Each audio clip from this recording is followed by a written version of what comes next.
And welcome back to Rendezvous for Beirut. You know, we've been talking to everybody in the nightlife scene, and there's been so many changes that have happened to us over the years, but nothing as drastic as what we can see that's pretty much right behind us right here at the port that happened on August 4th. And nobody better to talk about this in terms of following up with people, knowing what they feel, than the ultimate marketing guru, Salman Makarem. Salman, how's it going, my brother, man? Good, man. Good to see All you. good. No coronavirus? All good.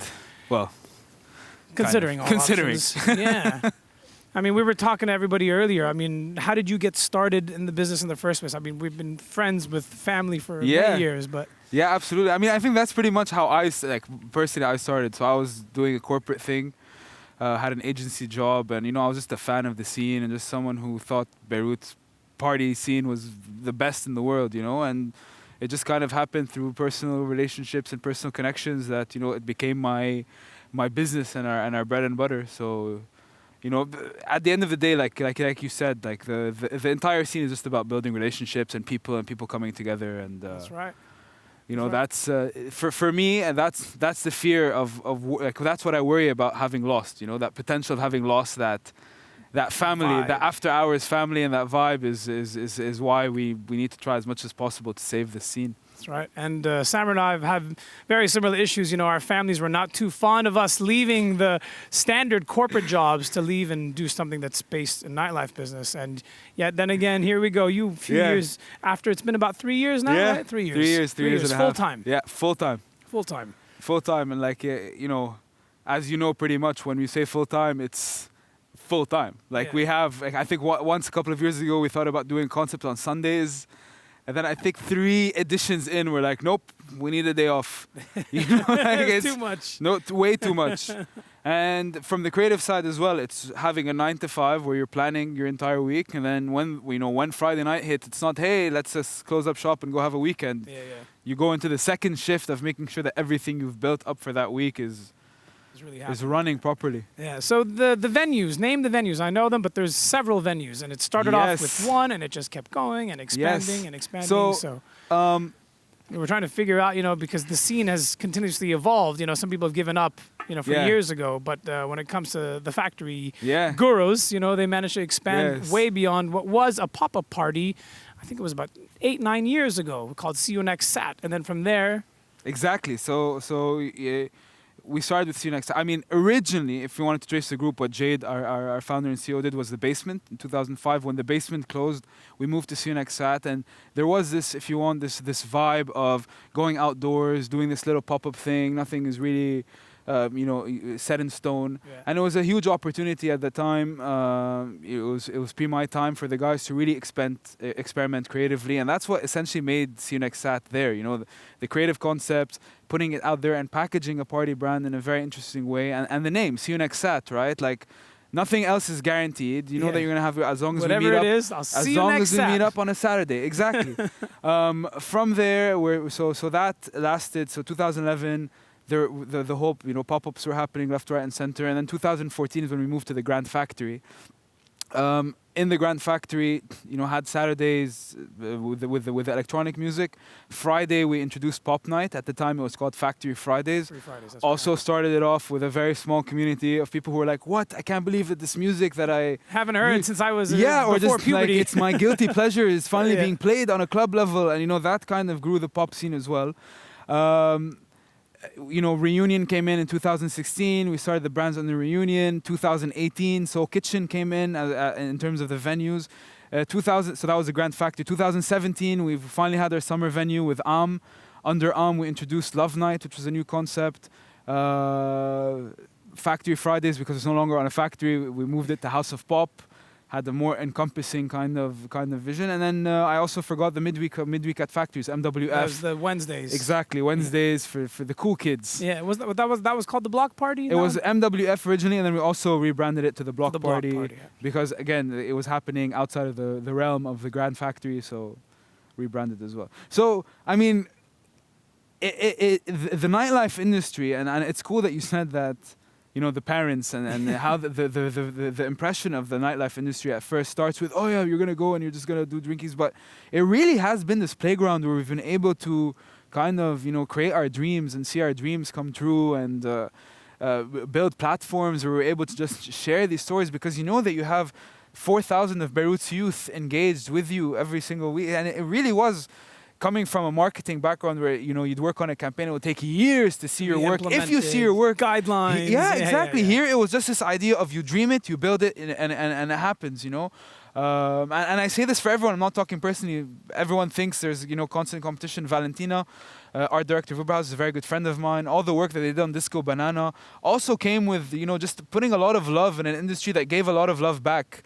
So really, like for me, you know, the nightlife in Beirut for the longest time was a dream playground. You know, just dreamt it, you booked it, you made it happen. And it was 4 nights a week, potentially a fifth. Yeah. With some pop-ups having here, having there. You've had some of the world's biggest DJs show up. I'm glad you guys brought Sasha and Digweed last year as well. At least that was cool. They got to see, you know, Beirut's next generation kind of pick up, you know, versus where we were in the 90s. At what point did you feel like, okay, we are at a peak, we are as saturated as we can get, it can't get any better than this? Did that ever come into play? Was that a couple of years? Was that 2018 or 2019? I mean, I don't think I would say it got saturated, because, you know, the industry was always changing, and people's habits, behaviors, what they liked, you know, is constantly evolving, and there's always this ability to kind of, you know, reinvent yourself. New competition was coming in, and competition always, you know, gives you a little kick up the butt to kind of do new things and to try and think, okay, what opportunities, you know, what opportunities are there.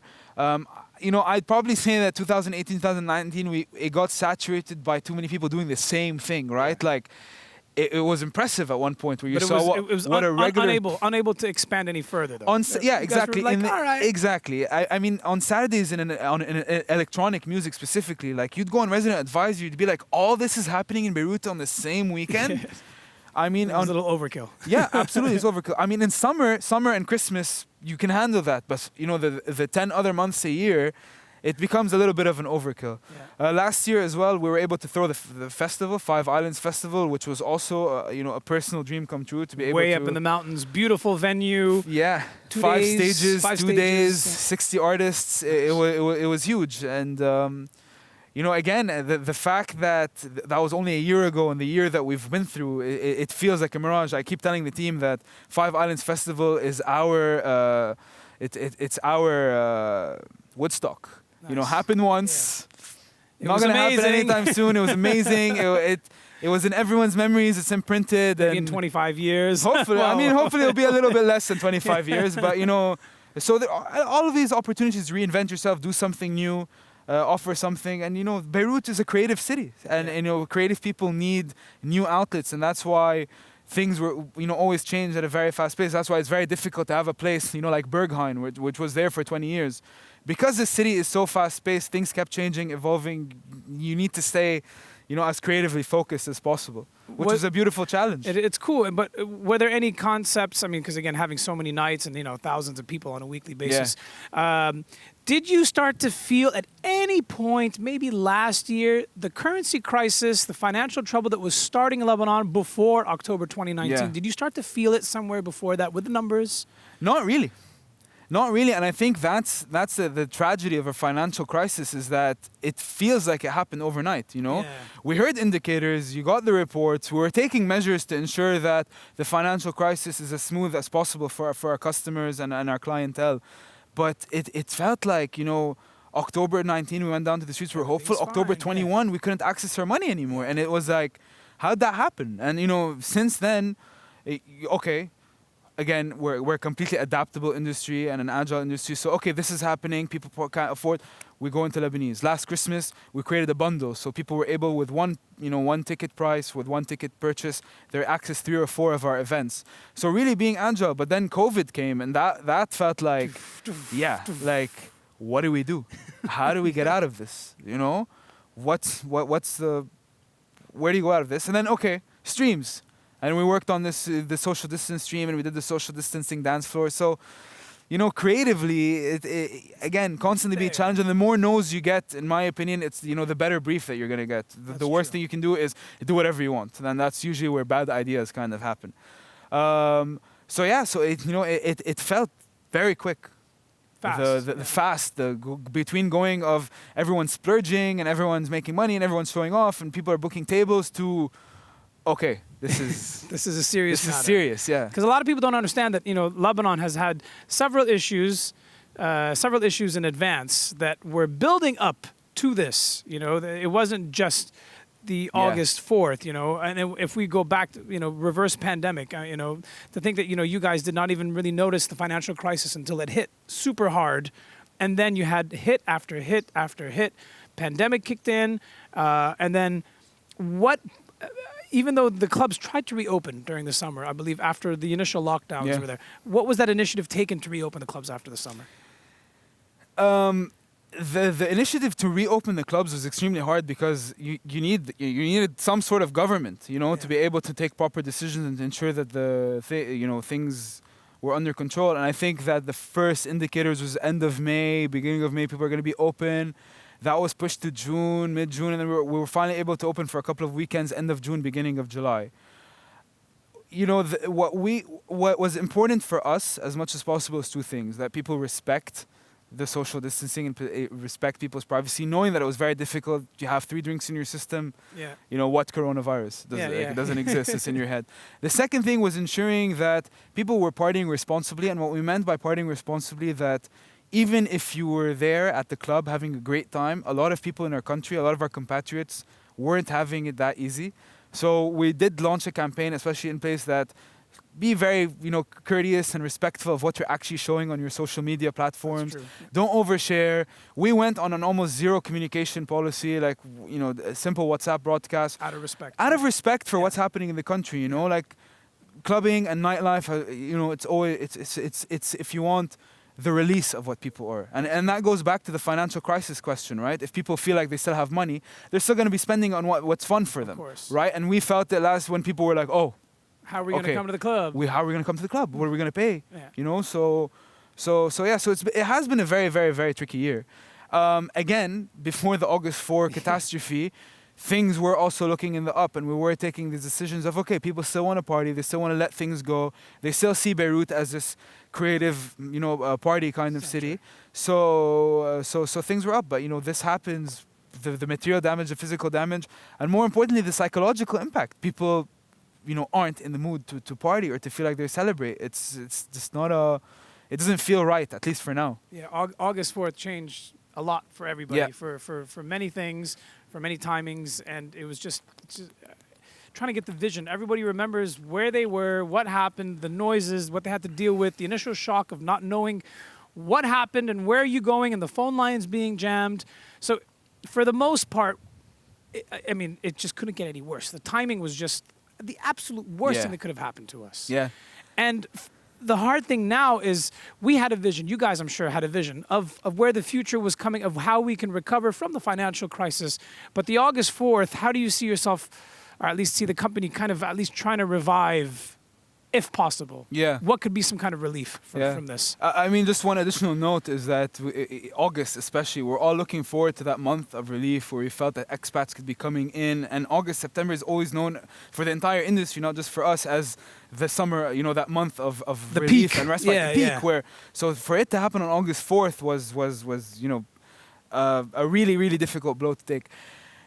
For us to when you say that, what's the vision for us coming next? We're still here because we still believe in this country, and we believe that this is a city where it deserves the beautiful things that kept happening in it, and to us, our clubs, especially the Grand Factory, have almost become a cultural institution, and people see it as that, in terms of a space where it's extremely inclusive. People can go and escape the difficulties of their everyday life to the clubs for a couple of hours, getting able to see artists. So for us, first and foremost, of course, depending on where the state of the country is, but rebuilding our clubs. Obviously, a regional expansion, international expansion has been in the books for every successful Lebanese company. But then came coronavirus. But again, without our base, without our home, without that being established first, that's where the focus and where the energy is going, going in, to try and get us back on our feet in one way or another, and hopefully by the end of this year, hopefully. Is it challenging with, being with the creative and with the marketing to kind of address that, hey, we're still here, we're still alive, without crossing boundaries. Have you guys been able to do any of that yet? Or is there some kind of trigger that you're waiting for to announce, okay, we're going to try to experiment and get our clubs back going again? No, I mean, again, like what I said, like the country and the disaster that happened to the country is what's most important. And for us, there's way more important things before we think about our clubs and we think about how are we going to restart people's homes, people's deaths, what people were going through. The clubs, whatever. If they don't have to come back right now, there's time for that to come back. Now, I mean, especially creatively, it's okay. We need to get the clubs going, and then depending on where the state of people are, we're sure that we'll find ways that to try and make this as inclusive and as fair and as right as possible, right? We've always been an activism-led kind of company as well. 2015, with the trash crisis, we changed all our clubs. We had You this. Stink. Yeah, exactly. With You Stink. No right, plastic straws. Exactly right after You Stink. So we gratified all the club people who were using the special bins to put the plastic cups in, instead of throwing on the clubs. Then we banned the plastic straws. Then at the Revolution we had a stage on the first, on October 21st. Constantly trying to be this, this community that says, look, yeah, you're coming, you're partying, but it's very important to be critically and socially aware of what's going on. It's not about detach and just being someone who doesn't participate in the society you're in. So again, it feels like right now the first focus is making sure that the physical space of the clubs goes back to where they were, and then let the magic inside it brew. And I'm excited for that challenge. Hopefully we're able to do that. Sure, hope that the magic can come back. Hopefully, we've had several hundreds of magic nights together as well. Yeah. Personally, and we hope that they can all come back. And again, despite everything that's happened, normally the nightlife was always kind of resilient to almost anything that happened, whether it was 2006, or the issues. And so now we are all very hopeful that things can come back. We don't know when. We're playing it day by day, and I'm sure that you guys are sitting in the office daily brainstorming, trying to figure out. Yeah. Daily trying to figure out, the future of the company, daily figuring out what role can we play. Over and above the nightlife industry as well, creativity is what people are always going to need, and inspiration is what they're always going to need. And, COVID or crises or whatever, people are always going to want new ideas or ideas that, like you said, give them magic. Yeah. At the same time, music and life and celebration and just being together is what people, live for. And that's what everyone lives for. No matter how dark things happen, a song or just that respite is what we seek. Might do the job. So obviously, like for us, even in the midst of all this death, I know that people are looking forward for music and life and colors to come back to our streets and to come back to our clubs. And hopefully the industry can play that role. And it should, It's a shame that something that we've all, contributed and built over the last, 30, 35 years goes overnight for reasons. And at least we don't put up a fight. If, we can't do it, we can't do it. But, we sure as hell are going to make sure that we give it our all before saying that, okay, we lost it. And anyway, I don't think we're going there. The negative thoughts are always there lingering in the back of your head, but you just need to keep them out, channel them out, and just stick to the possibilities. Because again, that's what it's always been. It's been possibilities. I don't think any of us even imagined that the scene could have been where it is and how it developed and where we got to. And certain DJs telling us that these are the best clubs they've ever played at. That's the best festival they've ever played at in the world. From a tiny country, that's amazing. And if you're able to establish that, then sure as hell can do it again. Sam and Makarem, always My lovely brother. having Very you nice here, man. speaking here. Rendezvous for Beirut. Let's do it. We hope that we can rebuild this. The club's just right on the other side of where we are sitting from here, and we're hopeful that things can come back, man. Always great talking to you. Likewise, brother. man, and thanks for this, and hopefully see you on a dance floor pretty soon. You got it, brother. Thank All right, you. man. Thank Cheers. you.